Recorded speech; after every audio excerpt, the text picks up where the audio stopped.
Vamos lá, 1 Coríntios 8, a partir do versículo 1. São Paulo diz assim: a respeito das carnes sacrificadas dos ídolos, sabemos que todos temos conhecimento. O conhecimento enche de arrogância, mas o amor constrói.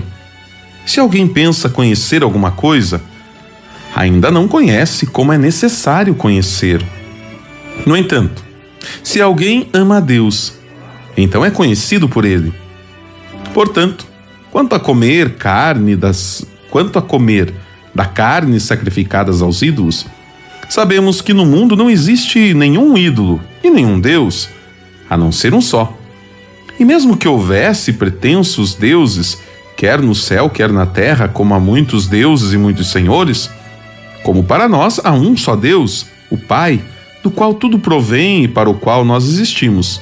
Para nós também existe um só Senhor Jesus Cristo, pelo qual tudo existe, e nós igualmente existimos por Ele.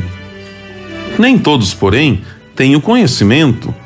Alguns, acostumados com o ídolo e até agora, comem da carne sacrificada aos ídolos, e assim sua consciência, que é fraca, fica contaminada. No entanto, o alimento não nos aproxima de Deus. Se não o comermos, não teremos nada menos, e se o comermos, não teremos nada mais. Tomai cuidado, porém, para que esta vossa liberdade não se torne ocasião de queda para os fracos. Pois se alguém te vir a ti, que tens conhecimento, comendo à mesa em um templo de ídolo, não será a sua consciência que é fraca, induzida a comer carne oferecida aos ídolos? E então, por causa do teu conhecimento, perece o fraco, o irmão, pelo qual Cristo morreu, pecando assim contra os irmãos e ferindo a consciência deles, que é fraca, é contra Cristo que pecais. Por isso, se um alimento é ocasião de queda para o meu irmão, nunca mais comerei carne, para não ser ocasião de queda para o meu irmão. Primeira carta de São Paulo aos Coríntios, capítulo 8, do versículo 1 ao 13. Bom, resolvi ler todo o texto porque, de fato, a reflexão, ela nos induz a isso.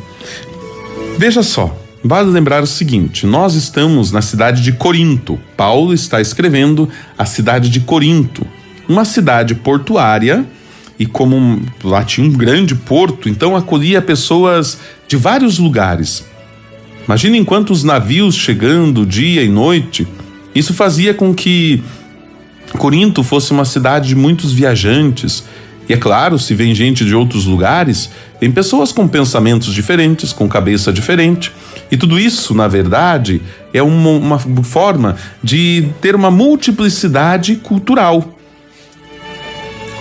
É claro que dentre tantos, assim como os judeus, cristãos, também vinham os pagãos, cada um com o seu tipo de pensamento, com a sua religião, com a sua doutrina, que acabavam trazendo também, por exemplo, o culto aos ídolos.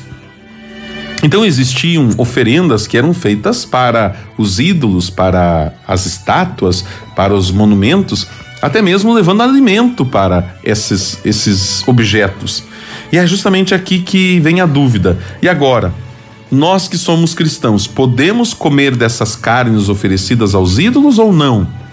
Paulo vai dizer assim: olha, como nós não acreditamos em ídolos, para nós tanto faz.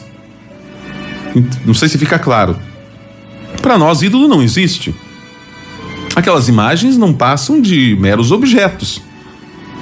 Então, Paulo diz: não tem problema nenhum em comer essa carne. Se você comer, não vai fazer mal. E se você também não deixar de comer, não tem problema nenhum. É indiferente, é isso que Paulo diz. Tanto faz quanto tanto fez. Mas, preste atenção, existe um outro problema.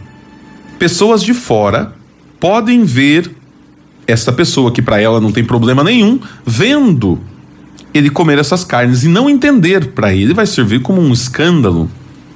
Então, Paulo diz assim: por causa do escândalo, para não escandalizar o meu irmão, para que ele não caia, eu então me abstenho da carne. Eu não acredito, mas para salvar o outro, que ainda está num processo de fé, eu vou me abster. Não tem problema nenhum, mas por causa do outro, é melhor eu me abster.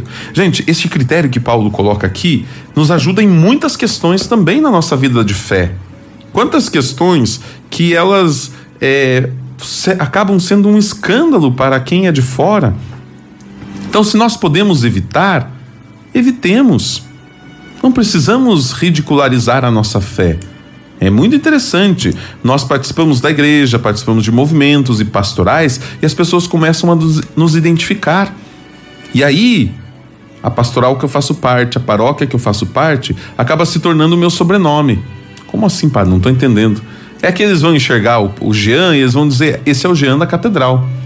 Não é mais o Jean Patrick Soares. É o Jean da Catedral, é o Jean da Catequese, é o Jean do acampamento, é o Jean do Cursílio, é o Jean dos Focolares, é o Jean da...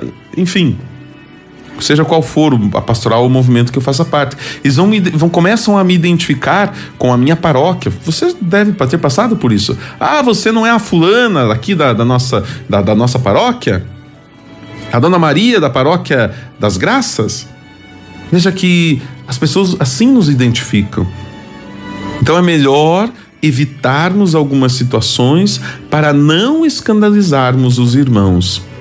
Muitas ocasiões o convite vai ser esse, para que nós evitemos situações, não por acreditar, como diz Paulo, eu não acredito em ídolos, para mim tanto faz, essa carne não vai ter problema nenhum, mas para que o outro não caia, eu vou me abster. Isso é caridade, isso é comunidade, isso é amor de verdade. Senhor, nos ajuda a vivermos a nossa fé, a nossa vida de igreja. Eu encontro em Ti o meu refúgio, porque Tu és um belíssimo esposo.